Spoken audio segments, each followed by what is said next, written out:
আসসালামু আলাইকুম।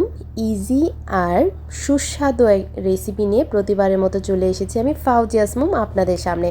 তো আজকে আমার রেসিপি পাবদা মাছের, খুবই মজাদার একটু রেসিপি।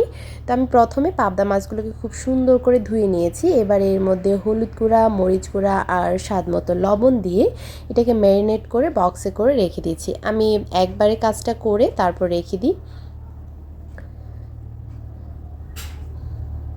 এবার এখান থেকেই রান্না করব নিয়ে প্রথমে আমি একটি মশলা তৈরি করে নিয়েছি। তার জন্য এখানে রসুনের কোয়া নিয়েছি 3-4টে, সামান্য একটু আদার কুচি নিয়েছি কাঁচা পাকা মরিচ নিয়েছি, ছোট একটা পেঁয়াজ কুচি নিয়েছি, একটি টমেটো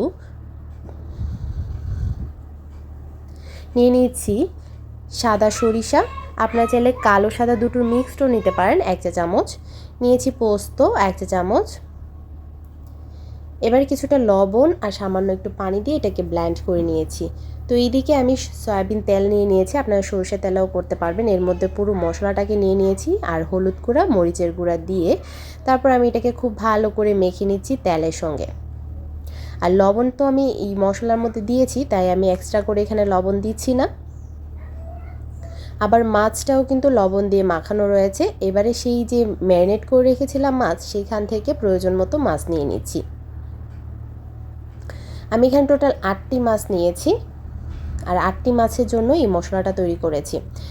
এত টেস্টি হয় এই মশলাটা দিয়েই 1 প্লেট ভাত খেয়ে নেওয়া যায়। তো এবার আমি হাতটা ধুয়ে কিছুটা পানি দিয়ে চুলায় বসিয়ে দিয়েছি।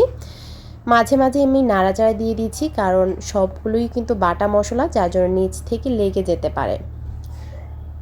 তো এটাকে ঠিক ততক্ষণ পর্যন্ত রান্না করতে হবে যতক্ষণ না পর্যন্ত এর গা থেকে তেলটা ছেড়ে আসবে আর মশলাটা খুব সুন্দর করে ভাজা হয়ে যাবে।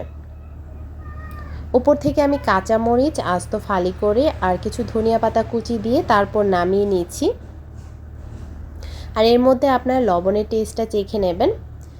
মাশাল্লাহ, এত সুন্দর লাগছিল আর এত লোভনীয়, কি বলবো। আর মানে এত টেস্ট হবে ভাবতেই পারিনি। আমি প্রথমবার পাবদা মাছ দিয়ে এই রেসিপিটা তৈরি করেছি আর প্রথমবারই মাশাল্লাহ খুবই ভালো লেগেছে। সবাই অসম্ভব পছন্দ করেছে, একবার না খেলে বুঝতেই পারবেন না এতটা টেস্টি। মশলাটা দিয়েই কিন্তু 1 প্লেট ভাত খেয়ে নেওয়া যায়, এতটা মজার হয়। একদমই কিন্তু মাছের গন্ধও করে না, কিছুই না। তো ধন্যবাদ সবাইকে, ভালো থাকবেন সবাই। আর আমার প্রত্যেকটা রেসিপি যদি আপনাদের কাছে ভালো লেগে থাকে, সহজ লেগে থাকে, মজাদার লেগে থাকে, আমাকে কমেন্টস করে জানাতে একদম ভুলবেন না। আর কে কোথা থেকে দেখছেন তাও কিন্তু কমেন্টস করতে ভুলবেন না। রেসিপি ভালো লাগলে চ্যানেলটিকে সাবস্ক্রাইব করে পাশে থাকবেন। ধন্যবাদ সবাইকে, আল্লাহ হাফেজ।